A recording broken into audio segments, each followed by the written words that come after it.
Hello everyone, welcome to part 2 of my remastered tutorial of creating a digital audio synthesizer. In this part, we'll be adding more waveforms, designing some oscillator controls, and implementing audio mixing, which allows us to generate a wider variety of more complex sounds. So first off, we're going to want to create an oscillator control, which is going to be a GUI component of the synthesizer, and it's going to allow us to graphically choose which waveform we want each oscillator to be generating. So to do this, we're going to add a new class called Oscillator. It's going to extend JPanel. First off, we're going to want to set a few properties in the constructor, such as the size, which we're going to want to be 279 by 100, and we're going to want to add a border just for form design purposes. How to do this, we'll head to the Utilities class. We'll add a new static class, just for management. We'll call it a window design, and we're going to want a public static final border. We'll call it import it first. We want the Java swing one, call it line border, and we'll set it to border factory dot create line border of the color black. We'll head back to our oscillator and set the border. Utils.window design line border, and we'll also want to set the layout manager to null. Let's go to our synthesizer and add a new oscillator.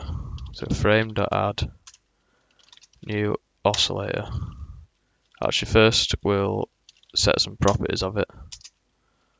So we'll call it just O equals new oscillator, and we'll want the location to be, we'll just put 5 and 0 maybe, so it's a bit to the right, and then we'll add it to the frame.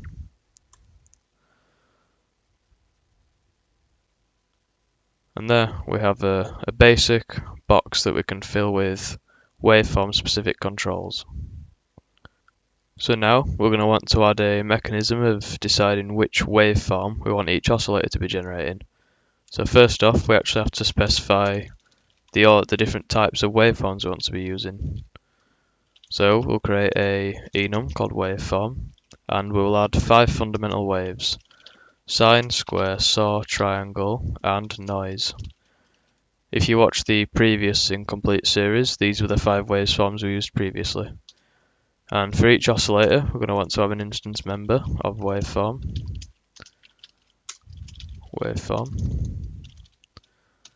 And this we can use to switch. When we want to generate samples, we can put in a switch statement and generate a sample based on what its value is set to. And we'll set its initial value to sine. Next, we're going to want to add a way of choosing which waveform we want each oscillator to be generating. So to do this, we're going to add a JCombo box. In the type, we're going to want waveform. This is the type or what objects we want inside the combo box. This combo box. And we're going to want it to be a new JCombo box. You'll see here it wants some initial items. So to this, we're just going to have a new waveform array, just with all the waveforms in it. So waveform.sine, waveform.saw, waveform.triangle, waveform.noise. We forgot the square. Put this here. There. And we'll want to set the selected item to the sine, just so it's default every time. There's no internal changes. And we would want to set its bounds inside the oscillator to want it 10, 10 for its position, and 75 and 25 as its size. Next, we want to add an item listener. So this will listen for when the items changed inside the combo box. So we want L as the listener, a lambda. If L.getState changed, this will be called when the state's been changed of the items. If it's an item event.selected, meaning something's been selected, we're going to want the waveform of the class to be the item, the returned item. So I think this returns object. Yeah, it does, so we'll need to cast it to a waveform. That's fine. And now, if we start up the... Oh, first we want to add it. Can't forget that. Now if we start up the program, we should be able to choose which waveform we want. And we'll also add just a print statement to print the waveform after it's been changed. So first off, we're going to click, it probably doesn't do it when it's in the same item, so we'll check square.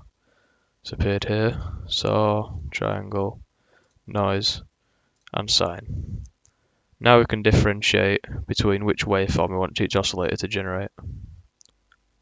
Next, we're going to want to add a method that returns a sample based on which waveform is currently selected in the oscillator.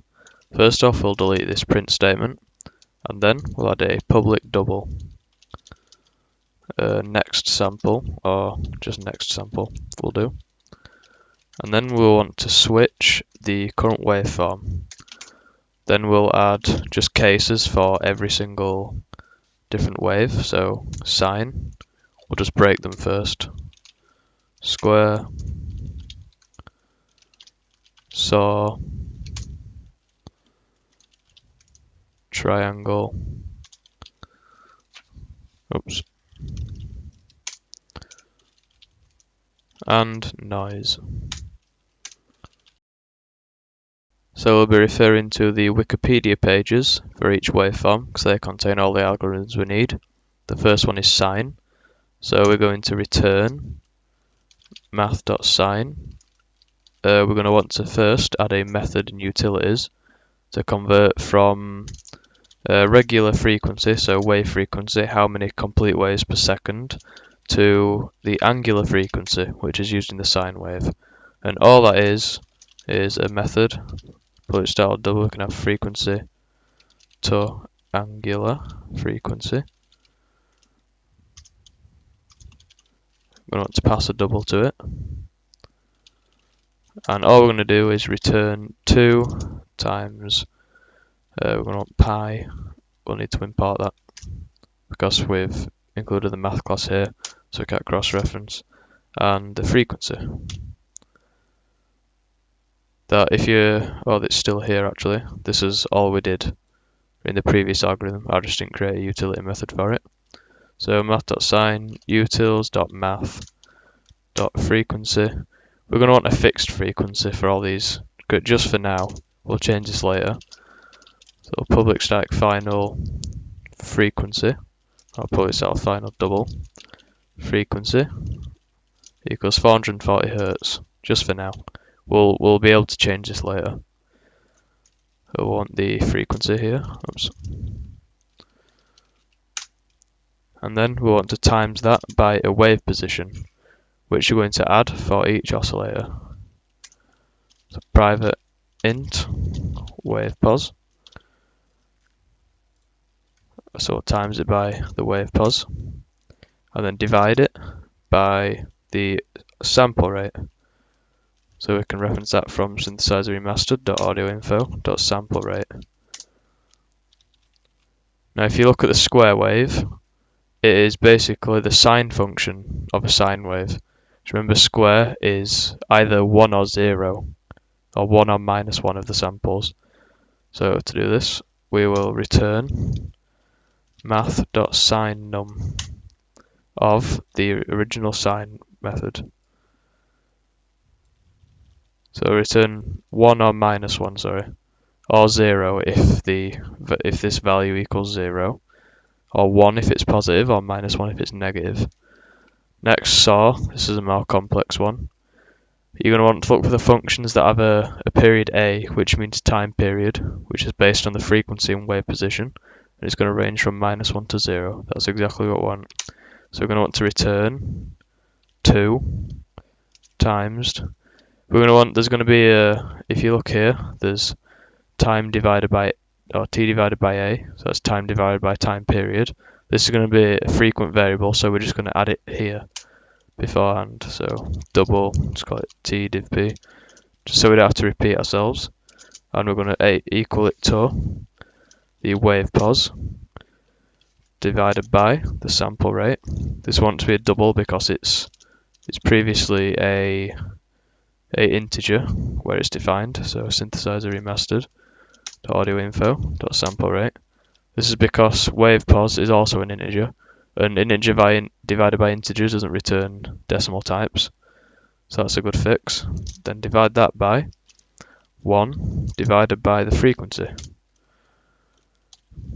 Also here we don't want to increment wave pos when each sample is called, so to do that we can increment it here, and then when we reference wave pos in these two waves we can just create a -1 here.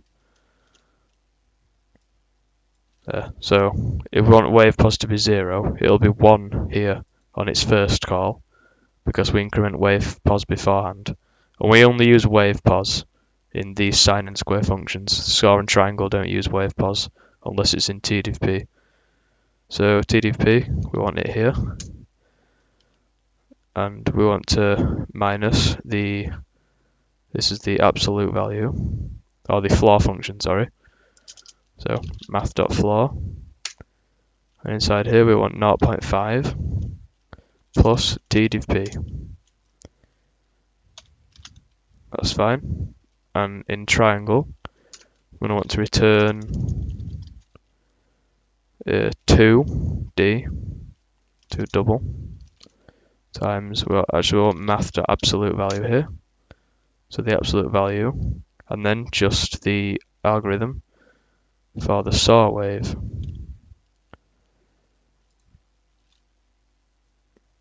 Simple. Oh, we also want to decrease it by 1 as well. And we can remove the break statements for these. Forgot about that because we're returning, so we don't need the breaks.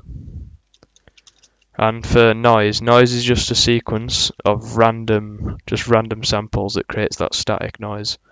So to do this, we'll just want to add a private final random class.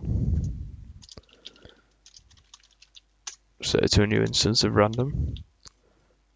Return random.nextDouble. Now we can generate different waveforms, or different samples, sorry, depending on what waveform is currently selected. There is also an error here saying we have a missing return statement. This is impossible to not return anything because there's only the enum values. They're all here. They're registered in the original enum. So they basically just need to default. We'll just put an exception in. We'll throw a new runtime exception. This will never be called as long as no more waveforms are added. So we'll say oscillator set to unknown waveform, and we'll format it. Oops. Next, we're going to want to add a usage of the new getSample method in the oscillators, and the way we're going to do this is through the audio threads buffer supplier, since this is where it gets its samples from. Now, to use it in the buffer supplier, we need to reference the oscillators from somewhere, and we're going to need to do that in the class because we're registering the constructor. So to do this, we're going to add an array of oscillators, which are going to be global around the synthesizer. So oscillator array, oscillators equals new oscillator array. We'll set it to have 1 oscillator just for now. We can change this later. And in the constructor, we're going to want to add a Y position. Oops, remove this. And for int I equals 0, I is smaller than oscillators.length, increment I. Now in here, we're going to want to set oscillators I to a new oscillator, and then set its location. We're going to want it to be 5, so to the right a bit, and then Y. And then we will add it to the frame. And then increment Y by 105, we just space them out evenly. And then in the method up here, we'll remove this just example sample wave, invent a new double, which will represent the current sample, and then we'll iterate through each oscillator in the array of oscillators. And then we'll d plus equals oscillator dot get next sample. Oops. Does this have a? Oh, it's a double. Oh, we had oscillators, that's why. O dot next sample. And then we will set the position, or the position in the array, to short.max value times d. The short.max value is basically amplifying, because the double is between 1 and 0, because that's what all the sine functions return and things, all the algorithms.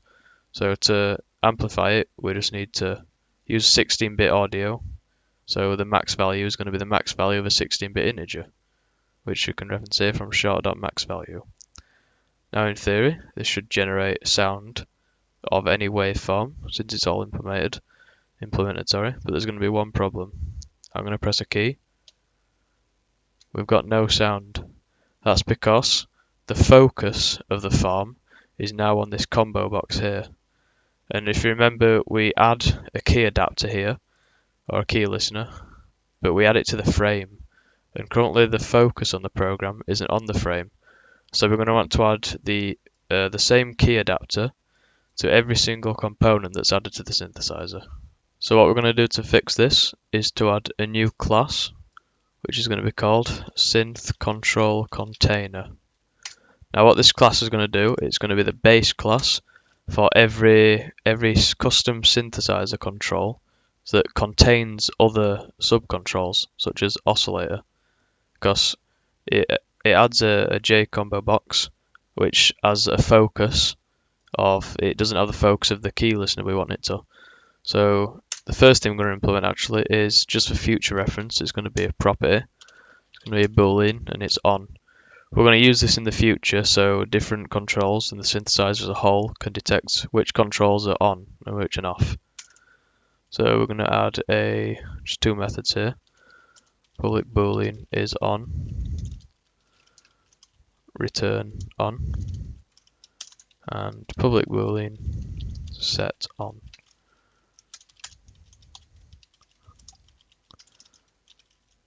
Put this dot on equals on. Now we're going to want to override some methods first of all, such as the add method of the JPanel. So to do this, we'll override public component,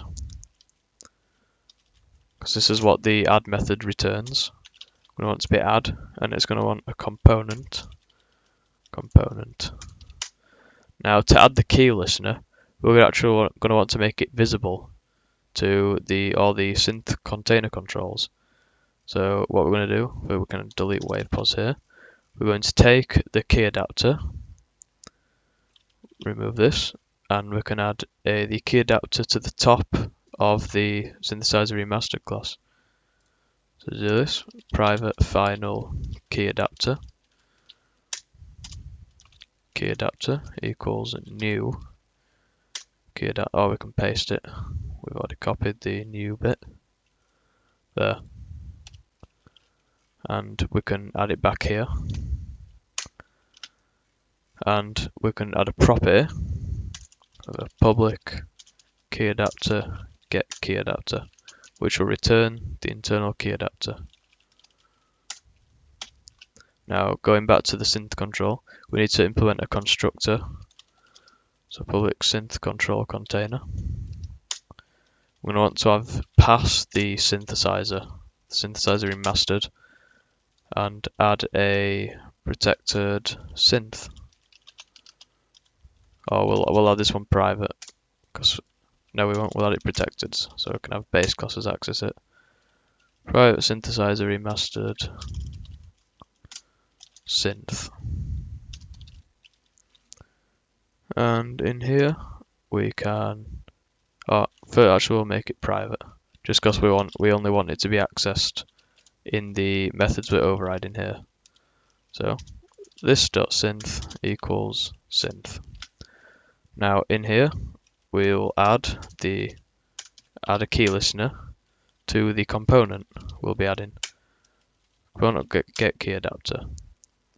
And then we will just return super.add with the component. Now if you type in the add method, there are several different add methods for containing components, stuff with indexes and stuff, all inherited from JPanel. So I'm going to quickly add them all in off camera, just because it's a bit repetitive. So here are all the overridden methods. There's several different parameters for them all. Some return components, some return void. So with the void ones, just call super.add, don't return anything. And we can continue. I'll just change this to void, because it wanted to return something. Now we're going to head to the oscillator. Instead of extending JPanel, we can extend synth control container and edit the constructor to want the synthesizer remastered, and then call super with the synth. Now, when we play, we build the application. Let's see if, oops. Oh, we want to pass this in to each oscillator. And when we start it up, let's see if it makes any sound. We're good. So the key adapter's working. Now let's try out the other waveforms.